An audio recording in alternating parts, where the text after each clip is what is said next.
বন্ধুরা তোমরা কেমন আছো? আমি খুব ভালো আছি। এইমাত্র বাজার থেকে এলাম। রোজির কতগুলো জিনিস, প্রয়োজনীয় জিনিস ছিল, সেগুলো কেনাকাটা করতে গেছিলাম।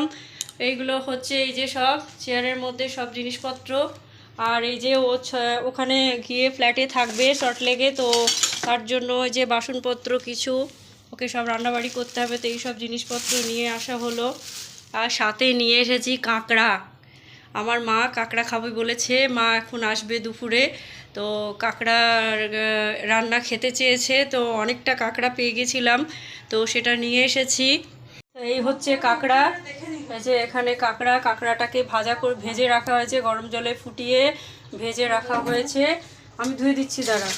1 কিলো, সরি না, 1 কিলো 400 কাঁকড়া। এই যে এখানে আরো বাকিটা আছে। 400 নর বেশি আছে। এটা আলু হবে না, এমনি না, আলু ফালু দেবো না। ওইটা তো হয়ে যেত তাহলে। এই যে মশলা বাটা আছে, ঠিক আছে। হ্যাঁ, পেঁয়াজ রসুন আদা সব পেস্ট করা আছে, আর ওই যে ওখানে টমেটো আছে। তো এরপর রান্নাটা বাকি কি হচ্ছে তো কিছুক্ষণের মধ্যে দেখাচ্ছি। এমা, এটা অন করে রেখেছিস? ইয়েস। এখানে আছে আদা রসুন কাঁচা লঙ্কা আর সর্ষে, শুকনো লঙ্কা কাঁচা লঙ্কা আদা রসুন আর সর্ষে দিয়ে একটা পেস্ট করা হয়েছে। আর এটা হচ্ছে এখানে পেঁয়াজ বাটা, আর এখানে গরম মশলা, তেজপাতা, তেল হয়ে গেছে গরম। পেঁয়াজটা পড়ে গেল।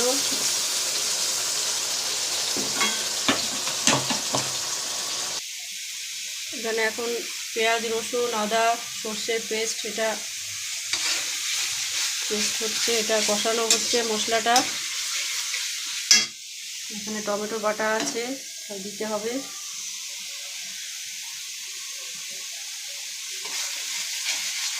তো ফাইনালি এই যে সব মশলা টশলা পড়ে গিয়ে এখন কাঁকড়াগুলো সুইমিং করছে ঝোলের মধ্যে। আর বেশ খানিকক্ষণ ফুটবে, ফুটে যাওয়ার পরে ঘি আর একটু লেবুর রস দিয়ে বন্ধ করে দেবে, তাহলে কাঁকড়ার ঝোল রেডি।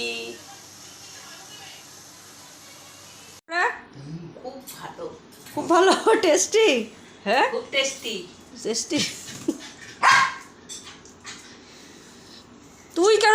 হ্যালো বন্ধুরা, তো সকালে বাজারে গেছিলাম, তারপরে মা বাবা এসেছিল, রান্না বান্না হলো, কাঁকড়া রান্না হলো, খাওয়া দাওয়া হলো। তো এখন অনেক রাতও হয়ে গেছে, সারাদিন খুব টায়ার্ড ছিলাম। তো কি সমস্ত জিনিসপত্র কেনাকাটা করেছি সেগুলো তো আর দেখাতে পারছি না, তো ওটা আবার আরেকটা অন্য ভিডিও করে দেখাবো। তো আজকের মতো আমি ভিডিওটা এখানে শেষ করছি। তোমরা সুস্থ থেকো, ভালো থাকো, সঙ্গে থেকো। আর আজকের মতো টাটা, গুড নাইট।